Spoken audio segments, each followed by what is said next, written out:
Leave the rest. They're starting to rot anyway. Hi, everyone. This is Will O'Toole for Park Ridge Sports History, welcoming you to another edition. I'd like to thank you for allowing me into your homes and talk nothing but sports and anything related to sports that just comes to my head. Remember, I try to treat this, yes, we're going to have two little segments, one on the state of college football as we head into the second half of the year already, and also on a tribute to the passing of one of the greatest second basemen, if not the best second baseman in the last 50 years. That's Joe Morgan of the great Cincinnati Big Red Machine. And I'd like to segue this to the state of college football. Watching the games last night, it's becoming apparent that Alabama is by far still probably the powerhouse team in the Southeast Conference. Clemson, of course, the powerhouse team in the ACC. It'll be interesting to see if really with the bowl championship series and the playoffs, more than likely it appears that those two just may meet for the championship again. And the reason why I bring up the Big Ten and the Pac-10 is that sooner or later, they are supposed to kick off their season. And of course, it's an abbreviated season for both conferences, playing only within their Big Ten and Pac-10 respectively. And if they can garner as many as 5 or 6 games, that's going to be considered a lot. The reason why I did the cartoon is because I think they really are behind the 8 ball if, let's say, in Ohio State, and I'm thinking of them specifically, if they think that they can get into the bowl championship series, because they may not have enough points, or really, they may not have enough support. Georgia is still a pretty good football team. I know it seems like by the score, it looked like they got manhandled. I think they just broke down at the end against Alabama, and Alabama just wore them out. But it doesn't mean that they are a bad team. Certainly not. Georgia, they're just almost basically like a stepchild to Alabama, which really is a juggernaut in the Southeast Conference. But I would match Georgia against any team from the Pac-10 and the Big Ten, including Ohio State. I know they have some problems with the quarterback right now, but they'll sort that out. And probably Georgia will probably be there at the end, and who knows? They can reverse fortunes and overcome Alabama. And of course, then you have in the ACC, which strategically, when you think about it, they did 2 things. They decided that they were going to play, that they would kick off. They started about the second week in September, so they gave the virus a few more days maybe to abate a little bit. But starting off in September, they really have shown that Clemson is the class team of the ACC so far, but they also did something that was strategic as well, and that is include Notre Dame in the ACC conference, at least for the year. If they had not done that, Notre Dame probably wouldn't have had a schedule. That's number one. But number two, it was brilliant by both the conference and by Notre Dame, because it gave both the conference and the University of Notre Dame, gave them both a little bit of leverage. And this could be a testing ground for Notre Dame in terms of, do they eventually want to commit to a conference?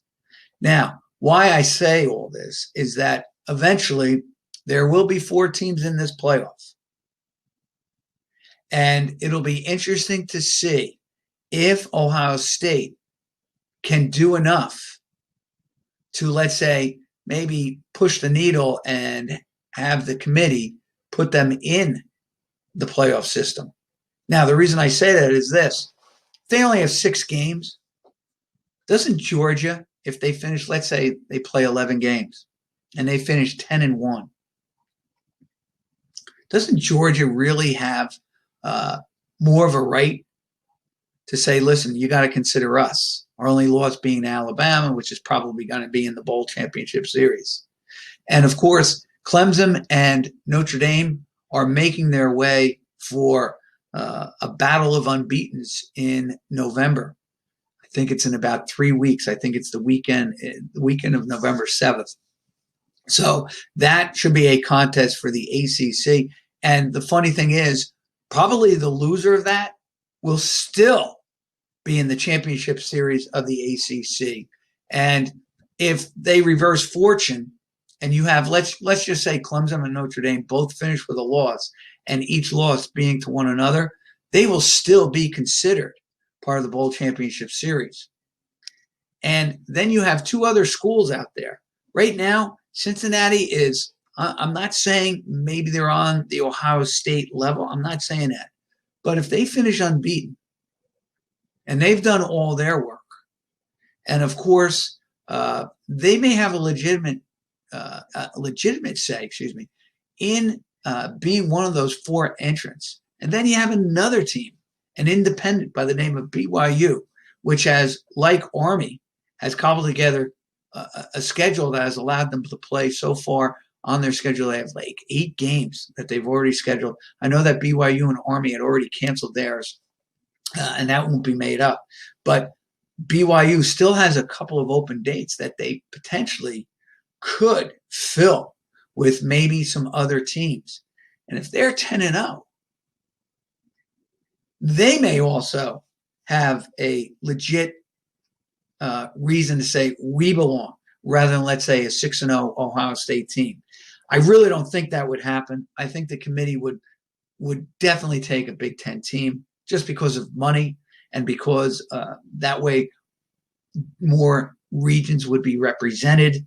But I will tell you this, if Ohio State falters at all and they're 5-1, and you got a Georgia team that's 9 or 10-1, or a BYU team that's 11, let's just say is 9-0, or a Cincinnati team that runs the table, or you have both, like I said, Clemson and or Notre Dame with 1 loss.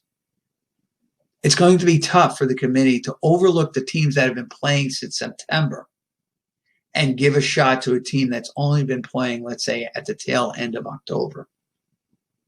And it's kind of a crazy year.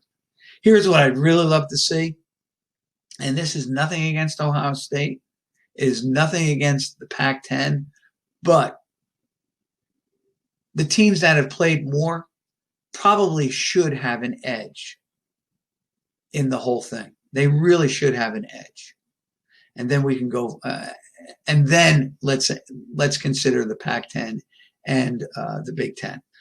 I know I'm a little partisan that way. I've never been a Big Ten fan. I've never been a Pac-10 fan. But that being said, if Ohio State is 6-0 or even 7-0, they'll probably be a legitimate contender for it. But you never know. Anyway, here's my other little thing. I know that it's my little pet peeve, and I'm going to make this out there. I do a little work for Army football. Wouldn't you love to see, though, one of the academies playing on New Year's Day in one of the bowl games? I know Army doesn't theoretically have a shot for the bowl championship. That was ended losing to Cincinnati. It kind of gets ended beforehand because, unfortunately, the powers that be kind of don't regard the military academy the same that they do the conferences. Okay, that being said, but wouldn't you love to see Army run the table? Let's say, I think they will have 11 games under their belt, finish 10-1. They'd have the Commander-in-Chief's trophy back at West Point because they would have beaten Air Force and Navy. Navy being their signature, probably would be their signature win because that would come in December. But wouldn't you just love to see the committee say, you know what, let's just give Army, let's give them some due respect and put them on New Year's Day. The fans would go crazy. I guarantee you that would be a ratings boost for some of these bowls, especially if, let's say, I don't know, the Citrus Bowl, or what used to be called the Citrus Bowl, played at 11 o'clock. Don't think that fans wouldn't tune in to see the Army Black Knights of the Hudson play in that bowl game. It's a once-in-a-lifetime shot. So let's have a little fun with the bowls this year. They are allowing everyone and his brother in. Let's just make a statement. Let's just have a little fun. Let's find a loophole this year. And, I mean, it all depends on Army doing what I said, run the table, but it would be a lot of fun. It would be good for college football. It would be good for the nation. It would be a great heads up, a thumbs up for the academies to have them there on New Year's Day. So with that, I'd like to segue to my other cartoon for the week, and that is my tribute to Joe Morgan.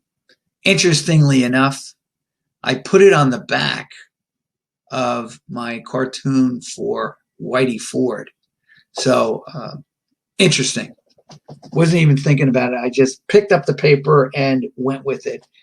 I'll tell you, as an artist, here's what happens. Well, let me do the cartoon first. Since Joe Morgan showed me his patented chicken wing swing, my batting average is up 250 points. I will tell you, as a kid, and what kid didn't do this? You watched a myriad of Met games on Channel 9, then the Yankees on Channel 11. There isn't a kid growing up in the 70s that didn't imitate the players coming up to bat, and you would just copy their stances. Tommy Agee, Rusty Staub come to mind, Cleon Jones, Horace Clark, the twitches and movements of Thurman Munson of the New York Yankees. Even Reggie Jackson, he had a beautiful stance and a beautiful swing, Jackson. Kind of open when he was with the Yankees, slightly open, but who couldn't do his idiosyncrasies prior to swinging the bat for another home run? I mean, that's how it always felt if you hated the Yankees. It seemed like Jackson was always hitting a home run to beat your team. But Morgan, of course, had probably one of the more unique batting stances, and that was the chicken wing swing. And he did this as a way to get him prepped to swing. So that was his catalyst, to swing at the ball. I got to be honest with you, I don't know how he did it and hit for such power and hit for such average, because I remember imitating it playing wiffle ball in the back or stickball at the school or down in the street. And if you imitated that, and of course you always did, it took energy out of you. It took a lot of woof. It was tiring. And Morgan would do that every at bat, every pitch, in every game in his career. And what a career it was. I said prior, you know what? I'll throw up a couple of pictures.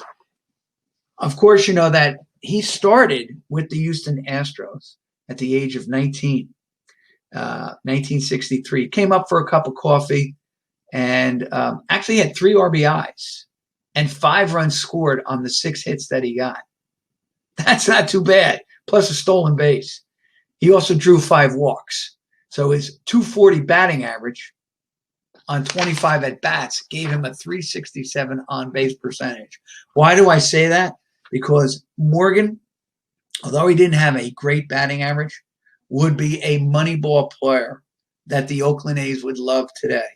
Why? Had power, had speed, could play defense. I know I didn't realize, thought he won more than just 1 Gold Glove, and that he was awarded in 1977 because he was an excellent defensive player. In fact, this is, not a he's not just not modeling the proper way. Morgan fielded the ball that way. If you take a look, had both hands close together, always fielded it with 2 hands through, had a nice square throw and all the rest of it. Loved how he turned the double play, because it was always, he came across the base and was always able to manage to stay away from the sliding base runner and just make a beautiful sidearm throw to the first baseman. that takes a lot of strength to do that. And he and Concepcion really formed a nice double play tandem for the Cincinnati Big Red Machine in the 70s. When he finally came up in his first year with the Astros, now they didn't play in the Astrodome, and that was one of the reasons I think why Joe Morgan never really came to the forefront as a superstar, let alone a star in baseball, because he was situated, played 81 games in that Astrodome, which was a tomb. It wasn't a ballpark. It was a tomb for hitters.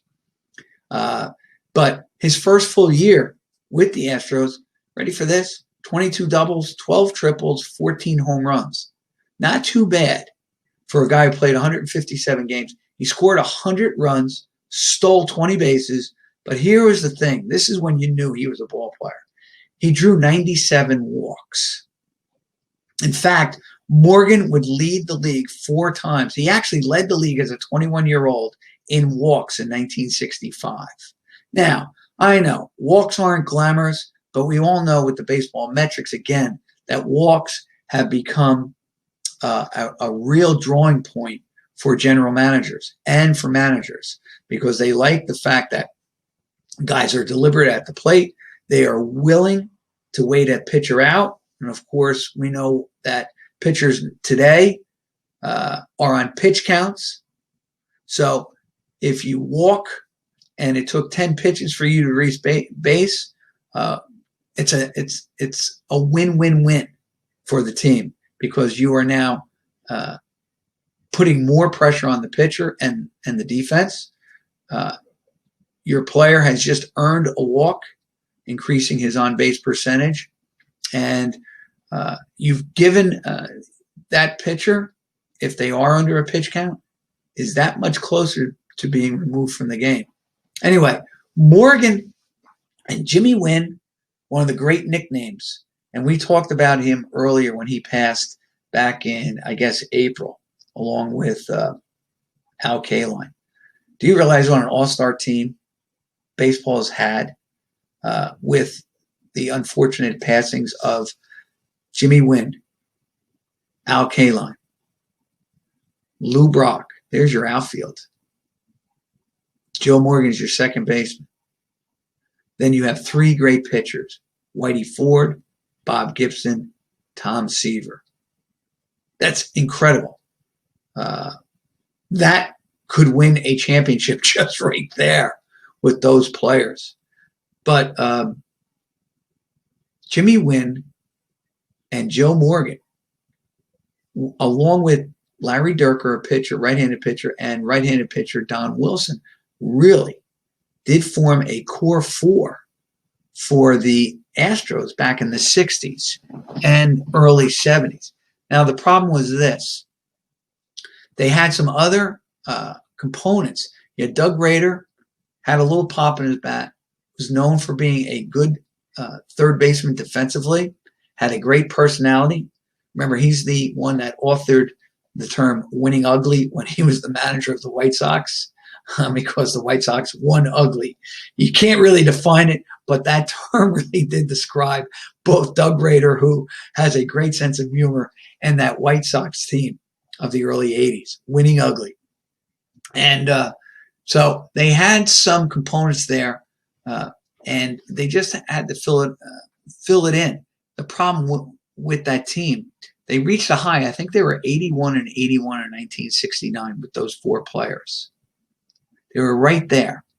But of course, you have the Cincinnati Reds, the Big Red Machine coming into play, and you have the St. Louis Cardinals of the 60s. Probably, I would actually argue this. They might be more of a symbol of this. Well, I would say this. They might be more of a symbol of the 60s than the Dodgers in this respect. The Cardinals were a team of hitters. They were a team of fielders. They were a team of speed, and they had a great pitcher. Now, the Dodgers really were Koufax and Drysdale, and they kind of spit, glued, and taped an offense together. I mean, that had to be one of the worst offensive teams in the early 60s. The only thing that offense had going for it was they had the only switch-hitting infield of all time with Parker, Lefevre, Maury Wills, and Junior Gilliam in the infield. And actually, I believe that there was a guy named Bill Sudeikis who was also a switch hitter and played catcher for those Dodger teams. I don't think in the 60s, though. Anyway, I think, though, that the Cardinals represented more of what 60s National League Baseball was all about than the Dodgers. We could have a great debate on that one day, but the reason I'm saying that, Cardinals had young talent. They had a lot of confidence. They just beat you in a number of ways, and they were really led by a quiet, yet I always felt he was very charismatic in that quiet leadership of Bob Gibson. Plus, you had Lou Brock, who was a classy guy. Curt Flood playing center field.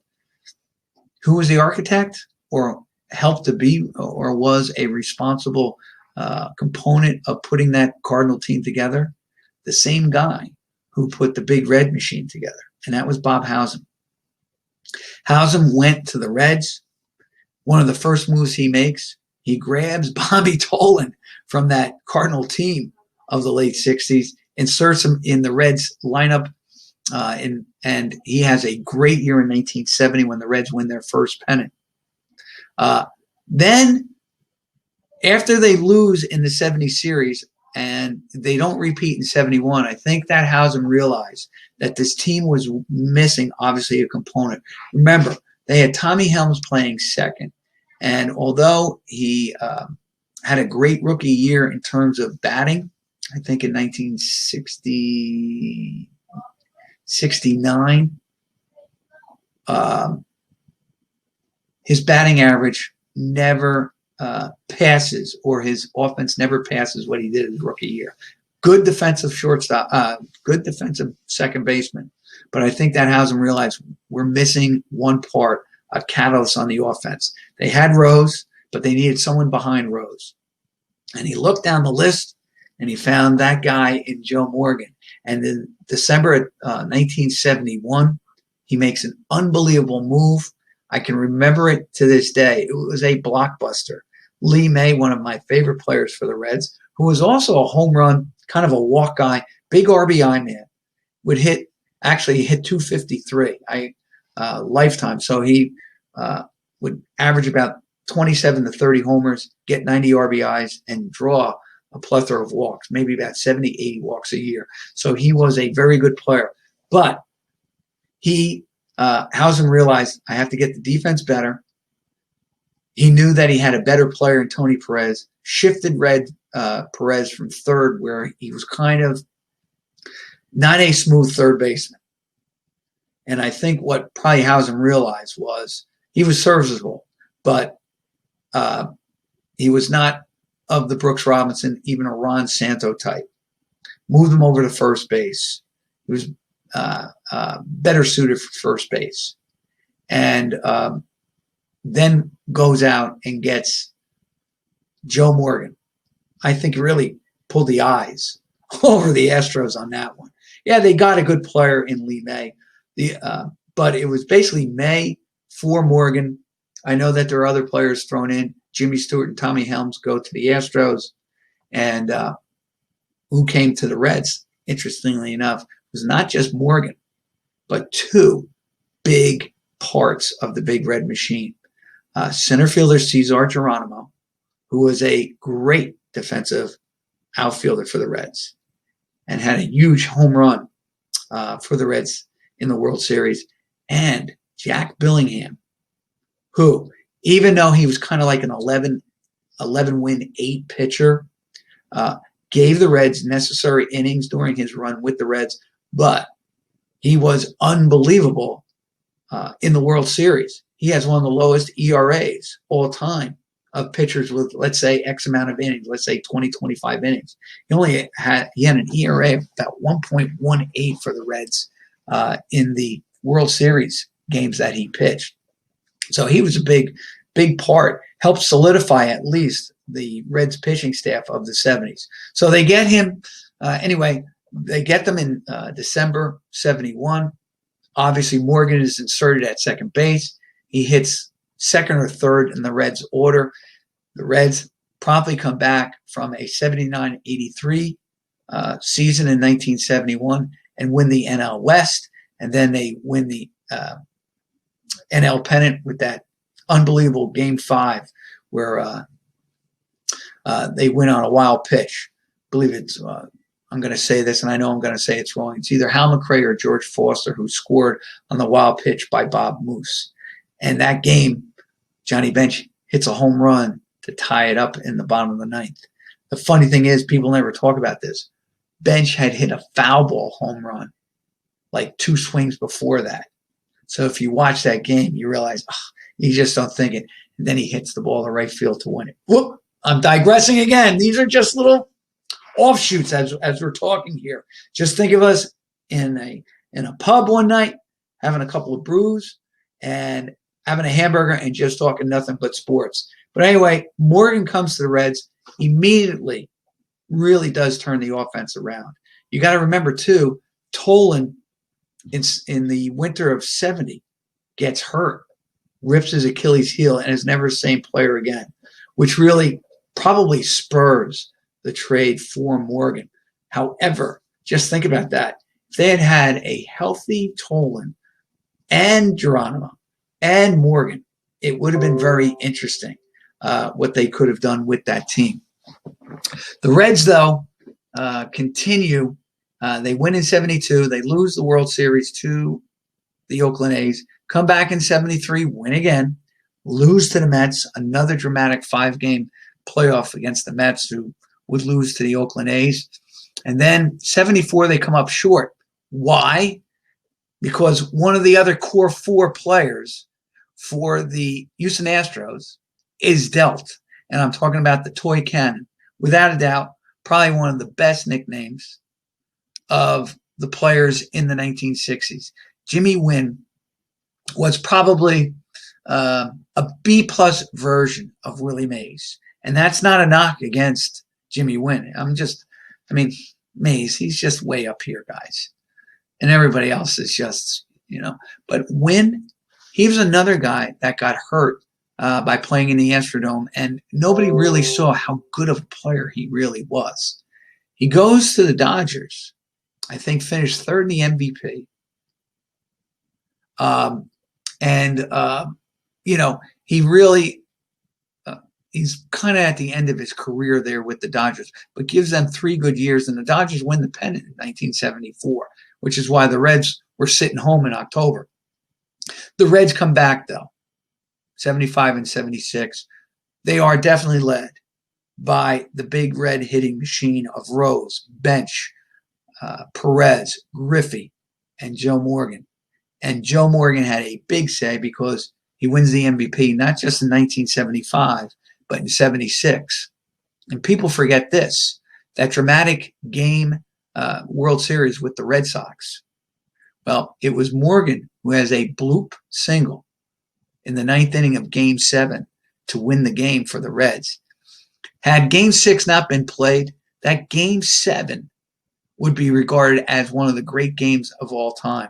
It's a shame that it was still and still is in the shadow. But it was Morgan who drove in the winning run in that 9th inning for the Reds to win. The Reds won their first World Series since about 1939, 1975. And then they go on to repeat. I know I'm going to hurt some Yankee fans here, but it was a great feeling watching the Cincinnati Reds sweep the Yankees for a number of reasons. One is they were the hated Yankees. Number 2, people don't realize this. The Reds won 8 straight postseason games at that point. They won Game 7 of 75 World Series. They swept the Phillies in the 76 playoffs, and then they win 4 straight against the Yankees. Not only that, but the Reds kind of avenged the 61 World Series that Frank Robinson and a guy by the name of Jim O'Toole both played in. Problem was, Frank Robinson, of course, is later dealt by the Reds in probably their worst trade, which is why the trade by Morgan for Morgan by the Reds and Bob Howsam is probably the greatest deal in Cincinnati Red history. I really can't think of another one better than that. You'd really have to convince me. Not only did they get a Hall of Fame player, but they get a Gold Glove center fielder, and obviously they win championships galore. And really, Morgan seals the deal as, making that Red team into something unbelievable. And that Red team, well, I want to show you this. I do remember having this card. Of course, I'm strictly a baseball card collector. My first year collecting was 1970. I do remember this, and I love this card for two reasons. One is I don't think I ever saw Joe Morgan bunt a baseball. And I think it actually, bunting for a hit, I love. Joe Morgan never needed to because he would just walk all the time if he had to get on. And number two is I love that Astro uniform. I do love the star there. I loved how it used to come across. I do like the orange hats better than the blue one. Love the belt. But those are nice. And I love the logo of the Astrodome over there. But that was Joe Morgan 1970. And then this, I think I might even have one more. Yep, I do. These are the ones I remember too from the 70s. And of course, take a look. That chicken wing swing that Morgan had, it would kind of start up here and go down, and it was rapid. It was like a piston going up and down, up and down, up and down. And it worked for him because I'm looking at his stats. 320 with the Reds in 1976, 327 in 1975, drew 132 walks in 1975. Just to give you, probably I would say 75, more so than 70. Well, that's kind of, I would argue that 75 was probably the quintessential year of Joe Morgan. He had 107 runs scored, 27 doubles, 6 triples, 17 homers, 94 RBIs, 67 steals, 132 walks. And he hit 327, his highest in his career. But get this, he had a 466 on base percentage. That happened to be, ready for this? He had 6 years with the Reds where he had a 400 on base percentage or higher. That's incredible. Incredible. I know that in 76 he had better power numbers, 27 homers, 111 RBIs, and he hit 320. But his on-base percentage was only 444. Interestingly enough, he led the league in slugging at 576. And I know they love doing the OPS, which is just slugging percentage plus batting average. No, it's slugging percentage and I believe on-base percentage. It was 1.020. Incredible. Led the league in both. Joe Morgan was just an incredible player. And just to take a look, why I think that, there was no one who came close to him in the 70s. Now, people will say Ryan Sandberg for the Cubs and also Roberto Alomar. But Morgan, people don't realize this. And I'm not going to go into WAR necessarily, but Morgan has 100 WAR. It's 100.5 WAR with 2,500 hits, 271 lifetime batting average, 1,650 runs, and 1,133 RBIs. He had an on-base percentage of 392 lifetime. Incredible. So Morgan, I think that if you take a look at Sandberg, I didn't look it up. I apologize for that. And I didn't look. I know that Alomar's isn't as high as I thought. I think it might be around 50 or 60 is WAR. But Morgan was an unbelievable player, a force. And as I said, just quickly, this is what made him so good. Probably nobody in either the National League or the American League could find a second baseman as close to his value. You know, you might have had Davey Lopes with the Dodgers, didn't have the power. didn't have the defense that Morgan did. The Pirates, they had a couple of guys during the 70s. They had Phil Garner. They had Dave Cash. Cash was more of a defensive player. The Cardinals, nobody. The Expos basically got Dave Cash from the Phillies via free agency. Really, nobody else was even close to Morgan in the National League. And it's not so much that there wasn't talent at second base as much as Morgan was just so much higher, so much better than the other talent at second base. You did have in the American League back in the 70s, you have Frank White and Willie Randolph. But statistically, if you take a look, Randolph is statistically, I think, the better player than White. And I don't think really Randolph matches up with Joe Morgan. That's why I'm saying Morgan was a once-in-a-lifetime player. And that's what makes him so great. And that's why arguably he's probably, Bill James actually has him listed as the second greatest second baseman in the history of the game, right behind Rogers Hornsby's incredible career with the Cardinals and the Cubs. That's really something to say. Anyway, I'd like to thank everyone for having me into their homes. And once again, this is Will O'Toole for Park Ridge Sports History. Thanking you again for allowing me in your home and talking nothing but sports. And I'll be back with another edition next week. Thanks again. Bye now.